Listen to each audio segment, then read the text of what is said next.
Welcome to STV. నా పేరు శ్రావ్య. Bulletin updates చూద్దాం. TV channel విలేకరులపై Mohan Babu university bouncers చేసిన దాడిని సిపిఎం తీవ్రంగా ఖండించింది. వారిపై కేసులు నమోదు చేసి వెంటనే అరెస్టు చేయాలని జిల్లా కార్యదర్శి వందవాసి నాగరాజు డిమాండ్ చేశారు.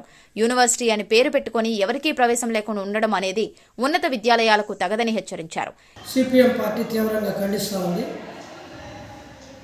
యూనివర్సిటీ అంటే ఒక ఆలోచనలకి అనేక భావాలకి కేంద్రంగా ఉండాలి. ఈ మోహన్ బాబు డీమ్డ్ యూనివర్సిటీ పేరు పెట్టుకొని అదొక గృహలాగా ఎవరికి ప్రవేశం లేని ఒక దుర్భేద్యమైన సంస్థలాగా దాన్ని అభివృద్ధి చేస్తున్నారు. ఇది ప్రజాస్వామ్యానికి ఏమాత్రం సరిపోని పరిస్థితి. మీడియా పర్సన్స్ తమ భావాలని వాళ్ళు వ్యక్తీకరించడం అనేది వాళ్ళ బాధ్యత, వాళ్ళ హక్కు. దాన్ని మీరు ప్రశ్నించడము, వాళ్ళని అక్రమంగా నిర్బంధించడము, వాళ్ళని కిడ్నాప్ చేయడానికి ప్రయత్నం చేయడము, వాళ్ళ కెమెరాలు, వాళ్ళు తీసిన ఫోటోలన్నింటినీ కూడా ధ్వంసం చేయడము, వాళ్ళని తీవ్రంగా గాయపరచడము, వాళ్ళని తరలించడానికి కూడా బయట ప్రాంతాలకు ప్రయత్నం చేయడం అనేది ఈరోజు వాళ్ళు ఇచ్చిన ఫిర్యాదులో చంద్రగిరి పోలీసులకి తెలియవచ్చింది. దీన్ని యావత్ సమాజం, ప్రజాస్వామిక వాదులందరూ కూడా ఖండించాలని చెప్పి సిపిఎం తరఫున విజ్ఞప్తి చేస్తున్నాను. ప్రభుత్వం కూడా, విద్యాశాఖ మంత్రి లోకేష్ గారు కూడా వెంటనే స్పందించి దీని మీద కఠినమైన చర్యలు తీసుకోవాలని చెప్పేసి నేను కోరుతున్నాను.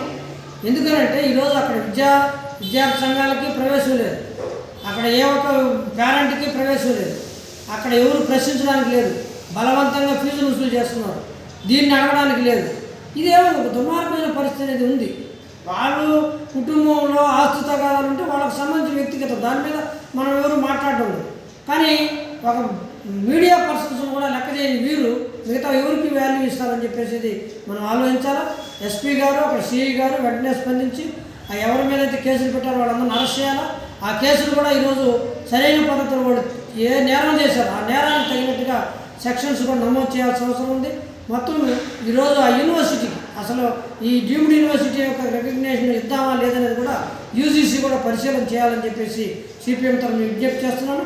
దీనికి వ్యతిరేకంగా అందరూ కూడా కలుపుకొని రాబోయే కాలంలో నిరసన కార్యక్రమాలు కూడా మేము పిలిపివ్వడం జరుగుతుంది. ఈ లోపల ఖచ్చితంగా ఈ యొక్క అధికార యంత్రాంగం స్పందించి దీని మీద కఠిన చర్యలు తీసుకోవాలని చెప్పేసి నేను సిపిఎం తరఫున విజ్ఞప్తి చేస్తాను. ఇక ఏఎస్ఎఫ్ జాతీయ కార్యదర్శి K Sivareddy Tirupati press club లో మీడియాతో మాట్లాడుతూ జర్నలిస్టులపై మారిన తర్వాత ఈరోజు అక్కడ ఉన్నటువంటి విద్యార్థులకు అనేకమైనటువంటి దోపిడీకి గురవుతున్నారు. ముఖ్యంగా గతంలో ఎంసెట్ ద్వారా ఎవరైతే పాస్ అయ్యారో, ఎంసెట్లో క్వాలిఫై కాలేజీలో జాయిన్ అయ్యారో వారందరూ కూడా ఈ ప్రైవేట్ యూనివర్సిటీలో 35% అడ్మిషన్స్ ఇవ్వాలని చెప్పేసి ప్రభుత్వం ఆ విధమైనటువంటి జీవోలు తీసుకొచ్చింది. ఎవరైతే 35% ఎంసెట్లో క్వాలిఫై జాయిన్ అయిన విద్యార్థులకి ప్రభుత్వం నిర్ణయించిన ఫీజు 72,000 రూపాయలుగా ఈరోజు ఆ కాలేజీలో వసూలు చేస్తూ ఉన్నారు. కానీ మోహన్ బాబు విశ్వవిద్యాలయంలో ఉన్నటువంటి మేనేజ్మెంట్ మాత్రం అదే కాకుండా 72,000 రూపాయలే కాకుండా మిస్లీనియస్ ఫీజు అని చెప్పేసి అదనంగా 20,000 రూపాయలు ఈరోజు ఒక్కొక్క విద్యార్థి దగ్గర నుంచి అక్కడ మేనేజ్మెంట్ వసూలు చేస్తూ ఉన్నది. ఇదే పద్ధతిలో ఉన్నటువంటి అనేక యూనివర్సిటీస్ కూడా చూసాం. ఏదన్నా అటాచ్డ్ హాస్టల్ ఉన్నవంటే హాస్టల్ విద్యార్థులకి తమ కాలేజీ నిర్ణయించిన ఫీజులను బట్టి విద్యార్థులు పే చేస్తారు. కానీ వాటికి అన్నిటికీ భిన్నంగా ఈరోజు మోహన్ బాబు యూనివర్సిటీ విశ్వవిద్యాలయం ఉంది. ఎందుకంటే ఎవరైతే డే స్కాలర్స్గా వస్తారో, మోహన్ బాబు యూనివర్సిటీకి ఎదురుగా ఉన్నటువంటి హాస్టల్ ప్రైవేట్ పీజీ హాస్టల్స్లో ఉన్నా, లేకపోతే రంగంపేటలో సరౌండింగ్లో పల్లెల్లో ఉన్నటువంటి వాళ్ళు, పేద ప్రజలు వాళ్ళంతా కూడా రూములు తీసుకొని రూమ్ రెంట్ తీసుకొని కాలేజీకి వస్తున్నా కూడా ప్రతి డే స్కాలర్ విద్యార్థి కూడా మెస్ బిల్ కింద ప్రతి సంవత్సరం 20,000 రూపాయలు కట్టాలని చెప్పేసి కూడా ఈరోజు మేనేజ్మెంట్ జీవోలు జారీ చేస్తూ ఉండాలి. అంటే ఈరోజు మోహన్ బాబు గారిని అడుగుతా ఉన్నాం, ఈరోజు పేద విద్యార్థులకి అందరికీ మంచి విద్యను అందిస్తానన్నావు, అందరికీ ఉన్నత విద్యావంతులుగా తీర్చిదిద్దా అన్నావు. కానీ ఈరోజు మీకు యూనివర్సిటీలో జరుగుతున్నటువంటి వాస్తవ విషయాల్ని ఎందుకు నువ్వు గ్రహించలేకపోతున్నావు అని చెప్పేసి ఈరోజు మోహన్ బాబు గారిని సూటిగా అడుగుతున్నాం. సినిమాల్లో అందరూ కూడా కలెక్షన్ కింగ్గా అంటారు, అంటే మోహన్ బాబు సినిమా దగ్గర కలెక్షన్ కింగ్ బాక్స్ ఆఫీసుల దగ్గర అని. కానీ ఈరోజు నిజంగా ఆయన బాక్స్ ఆఫీసుల దగ్గర కలెక్షన్ కింగ్ కాదు, విద్యార్థుల ఫీజులు వసూలు చేయడంలో కలెక్షన్ కింగ్గా మోహన్ బాబు గారు ఈరోజు మారిపోయారని చెప్పేసి కూడా ఈ సందర్భంగా తెలియజేస్తా ఉన్నాం.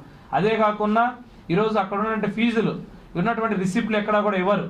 వాల్మార్ట్ ప్రాజెక్ట్ ఎల్ఎల్పి అని చెప్పేసి ఒకటి ప్రత్యేకంగా అసలు ఈ మోహన్ బాబు యూనివర్సిటీ అనేది విద్యానికేతన్ ఎడ్యుకేషన్ ట్రస్ట్ పేరుతో నడుస్తున్నటువంటి సంస్థ.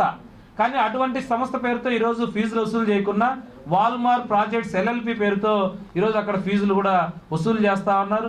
దీనికి ముఖ్యంగా గతంలో వైస్ ఛాన్సలర్లుగా ఉన్నా కూడా, లేకపోతే డైరెక్టర్స్గా ఉన్న వాళ్ళు ఏదో మనం మిగతా యూనివర్సిటీలో కూడా చూసాం, ప్రభుత్వం నియమించేటువంటి కానీ వాళ్ళు ఉన్నత విద్యారంగంలో నిపుణులుగా ఉన్న వాళ్ళు, తర్వాత అన్నింటిలో డెవలప్మెంట్గా ఉన్నటువంటి దాంట్లో ఎడ్యుకేషనిస్ట్గా ఉండే వాళ్ళు నియమిస్తారు. కానీ ఎటువంటి అనుభవం లేనటువంటి వారిని, ఎటువంటి విద్యారంగంలో ఎటువంటి అనుభవం లేని వ్యక్తి వినయ్ మహేశ్వరి అని చెప్పేసి గతంలో జగతి పబ్లికేషన్స్ సాక్షి పేపర్లో 1 ఆఫ్ ది డైరెక్టర్గా ఉన్నటువంటి వినయ్ మహేశ్వరిని ఈరోజు మోహన్ బాబు యూనివర్సిటీకి ఎగ్జిక్యూటివ్ డైరెక్టర్గా ఏ పద్ధతిలో నియమించారో కూడా అర్థం కాలేదు. అంటే ఇక్కడ పూర్తిగా వినయ్ మహేశ్వరి ఫీజుల్ని కార్పొరేట్ స్థాయిలో వసూలు చేయడానికి తప్ప ఆ యూనివర్సిటీ అభివృద్ధి కోసం కానీ విద్యార్థుల పక్షాన నిలబడడం కానీ ఏ మాత్రం కూడా ప్రయత్నం చేయడం లేదు. ఇవే కాకుండా ముఖ్యంగా యూనిఫామ్లు, గతంలో మనం ఉన్నటువంటి ఏదో టీషర్ట్స్ కొన్నా కూడా 200, 300, 500 రూపాయల టీషర్ట్లు వస్తూ ఉన్నాయి. కానీ ఈరోజు మోహన్ బాబు యూనివర్సిటీలో యూనిఫాముల పేరుతో కూడా 10,000 రూపాయలు సంవత్సరానికి వసూలు చేస్తున్నారు. 3 టీషర్ట్లు 3 ప్యాంట్లు ఇస్తున్నారు. 3 టీషర్ట్లు 3 ప్యాంట్ల విలువ 10,000 రూపాయలకి ఈరోజు విద్యార్థుల దగ్గర ఖచ్చితంగా మ్యాండేటరీగా అదే కాలేజీలోనే అదే యూనివర్సిటీలోనే కొనాలని చెప్పేసి కూడా విద్యార్థులకు కూడా ఇవ్వడం అనేది పూర్తిగా కూడా అక్కడ విద్యా దోపిడీ జరుగుతుంది. కానీ ఎక్కడా కూడా అక్కడ ఉన్నటువంటి విద్యార్థులకి విద్యను అందించడానికి సర్వీస్ మోటివ్తో ఎక్కడ కూడా కనపడడానికి కూడా మనకు తెలుస్తూ ఉంది. ఇదే కాకుండా గతంలో మేమంతా కూడా ఉన్నటువంటి ఈ మోహన్ బాబు కాలేజీలో జరుగుతున్న వాటి మీద కూడా all India council of technical education AICTకి ఫిర్యాదు చేశామని, దీని మీద ఎంక్వైరీ చేపట్టాలని చెప్పేసి గతంలో ప్రెస్ మీట్ పెడితే వెంటనే అక్కడ ఉన్నటువంటి మోహన్ బాబు గారు స్పందించారు. నేను దుబాయ్లో ఉన్న ఒక వారం రోజులు వచ్చి మాట్లాడతా అని చెప్పారు. ఆ రోజు విద్యార్థుల దగ్గర మెస్ బిల్లు 20,000 మీరు ఎవరు కూడా కట్టొద్దండి అని చెప్పేసి ఆ రోజు వాళ్ళందరికీ కూడా చెప్పారు. తీరా చూసిన 1 నెల తర్వాత సైలెంట్గా ఉండి నవంబర్ నెలలో ఉన్నటువంటి దాంతో మళ్ళీ కూడా ఒక జీవో సర్క్యులర్ ఇచ్చారు. వాల్మార్ ప్రాజెక్ట్ LLP పేరుతో ఖచ్చితంగా విద్యార్థులు 20,000 రూపాయలు మేనేజ్మెంట్ కట్టాలి. మీరు కట్టకపోతే డిసెంబర్ 1వ తారీఖులోపు ఎటువంటి ఫైన్ ఉండదు. డిసెంబర్ 1 తర్వాత 500 ఫైన్, డిసెంబర్ 10వ తారీఖు తర్వాత 1000 రూపాయలు ఫైన్, డిసెంబర్ 25వ తారీఖు పైన మీరు కడితే 5,000 రూపాయలు ఫైన్ అని చెప్పేసి కూడా ఈరోజు కడతా ఉన్నారు. మరి ఆ రోజు హామీ ఇచ్చావు కదా, విద్యార్థుల సమస్యలు పరిష్కరిస్తా ఉన్నావు కదా, ఎందుకు ఈరోజు మళ్ళీ కూడా అటువంటి ఫీజులు ఏ పద్ధతిలో కూడా వసూలు చేస్తున్నావో విద్యార్థులకు తల్లిదండ్రులకు సమాధానం చెప్పాలని చెప్పేసి కోరుతా ఉన్నాం. ఇదేగా దీనికి సపోర్టివ్గా ఏదైతే మేము ట్విట్టర్లో క్యాంపెయినింగ్ చేయడం జరిగింది విద్యార్థులు తల్లిదండ్రులతో. ట్విట్టర్లో క్యాంపెయినింగ్ చేస్తే మంచు మనోజ్ గారు విద్యార్థులకు తల్లిదండ్రులు సపోర్ట్ చేస్తూ ఒక letter executive director Vinay Maheshwar గారికి రాశారు. కానీ దానికి సంబంధించిన వివరాలు ఎక్కడా కూడా విద్యార్థులు తల్లిదండ్రులు ఆయన కాలేజీకి వచ్చినప్పుడు కానీ పోయి కలుద్దామంటే ఎక్కడా కూడా కలవనీరు. బౌన్సర్లతో 150 మంది బౌన్సర్లు ఉన్నారు కాలేజీలో. అసలు ఈరోజు ఆడ విశ్వవిద్యాలయంలో బౌన్సర్లతో ఏం పని, పోలీసులతో ఏం పని, అక్కడ ఉన్నటువంటి ఎడ్యుకేషన్లో ఉండాలి కానీ ఎక్కడా కూడా లేదు. గతంలో ఉన్నటువంటి ఎడ్యుకేషన్ మినిస్టర్ గారు ఈరోజు నారా లోకేష్ గారిని ఒకటే అడుగుతున్నాం, ఇంత మోహన్ బాబు విశ్వవిద్యాలయంలో ఇంత జరుగుతున్నా ఎందుకు మౌనంగా మీరు ఉంటున్నారు? గతంలో ప్రభుత్వం మీద మీ ప్రభుత్వంలో ఫీజు రియంబర్స్మెంట్ ఉన్నప్పుడు ఫీజు రియంబర్స్మెంట్ రాలేదని చెప్పేసి ప్రభుత్వానికి అగైనెస్ట్ గా పెద్ద ఎత్తున రోడ్లో మోహన్ బాబు గారు చేశారు. కానీ గత ప్రభుత్వంలో వాళ్ళు ఫీజు తగ్గించినా కూడా రోడ్లలోకి రాలేదు. కానీ విద్యార్థుల దగ్గర నుంచి ఇన్ని లక్షల రూపాయలు, కోట్ల రూపాయలు ఫీజులు వసూలు చేస్తాంటే ఈ రాష్ట్ర ప్రభుత్వం కానీ రాష్ట్ర విద్యాశాఖ మంత్రి కానీ ఎందుకు మౌనంగా ప్రదర్శన చేస్తాడని చెప్పేసి కూడా అడుగుతున్నాం. తక్షణమే మోహన్ బాబు యూనివర్సిటీలో జరుగుతున్నటువంటి ఫీజుల దోపిడీల మీద, ఆర్థిక అవకతవకల మీద కూడా విచారణ చేపట్టాలని చెప్పేసి డిమాండ్ చేస్తున్నాం. అదే పద్ధతుల్లో మంచు మనోజ్ గారు ఈరోజు నిన్న వాళ్ళ ఫ్యామిలీ గొడవలు జరుగుతున్నాయి, ప్రెస్ స్టేట్మెంట్ ఇచ్చారు. ఆర్థిక అవకతవకలు జరిగినాయని చెప్పి స్వయాన 1 ఆఫ్ ది డైరెక్టర్ గా ఉన్నటువంటి మోహన్ బాబు యూనివర్సిటీలో మంచు మనోజ్ గారే చెప్పడం జరిగింది. మరి మంచు మనోజ్ గారు చెప్పిన దాన్ని సుమోటుగా ఈ రాష్ట్ర ప్రభుత్వం స్వీకరించి విచారణ చేపట్టి నిజ నిజాలను కూడా నిగ్గు తేర్చాలి. దీనికి ఉన్నటువంటి ప్రభుత్వమే ఒకవేళ మోహన్ బాబు గారు కానివ్వండి ఆ కాలేజీలో ఉన్నటువంటి ఇన్ని అవినీతి అక్రమాలు తర్వాత నడపలేని పరిస్థితులు ఉంటే ప్రైవేట్ యూనివర్సిటీ యాక్ట్ సెక్షన్ 44 ప్రకారం ప్రభుత్వం నిర్వహించడానికి అవకాశం ఉంది. ప్రభుత్వమే దాన్ని హ్యాండ్ ఓవర్ చేసుకోండి. ప్రభుత్వమే ఆధీనంలో నడిస్తే విద్యార్థుల యొక్క భవిష్యత్తును కాపాడడానికి కూడా అవకాశం ఉన్నదని కూడా తెలియజేస్తున్నాం. ఈ పద్ధతిలో మోహన్ బాబు గారు ఈ పద్ధతి ఇవన్నీ కూడా మేము చేస్తామంటే మా మీద నిందారోపణలు, ఏఐఎస్ఎఫ్ వాళ్ళు అమ్ముడుపోయినారు, తర్వాత వాళ్ళని మేనేజ్ చేస్తామని చెప్పేసి కూడా నిందారోపణలు చేస్తున్నాడు. ఈరోజు ఈ సూటిగా అడుగుతున్నాం, ఈ మీడియా ముఖ్యంగా మీరు రండి, బహిరంగ చర్చకు రండి. ఈరోజు అక్కడ ఫీజులు దోపిడీ జరగలేదు మీరు చెప్పగలుగుతారా? విద్యార్థులు తల్లిదండ్రులతో కూర్చుందాం రండి, ఏఐఎస్ఎఫ్ గా మేము వస్తాం, మీరు రండి. ఈ రోజు అక్కడ కఠిన ఉన్నట్టు వాస్తవ విషయాల నుండి కూడా మీరు తెలుసుకోవాలని చెప్పేసి కూడా కోరుతా ఉన్నాం. అదేవిధంగా వినయ్ మహేశ్వర్ ఎవరైతే ఎగ్జిక్యూటివ్ డైరెక్టర్ ఉన్నారో అతను ఇక్కడ లోకల్ గా ఉన్నటువంటి వాళ్ళతో కొంతమందితో కలిసి గుండాయిజం, రౌడీయిజం చేయడానికి కూడా ప్రయత్నం చేస్తా ఉన్నారు.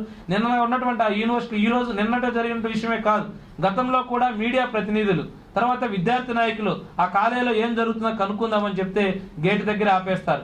లేదు ఒకటి ఏదన్నా కొంచెం గట్టిగా మాట్లాడితే వారి మీద ప్రత్యక్షంగా దాడులు చేసి వాళ్ళ దగ్గర అన్నిటి మీద కూడా దాడులు చేసి వాళ్ళ మీద చాలా పూనుకుంటున్నారు. ఇది మంచి సంస్కృతి కాదు.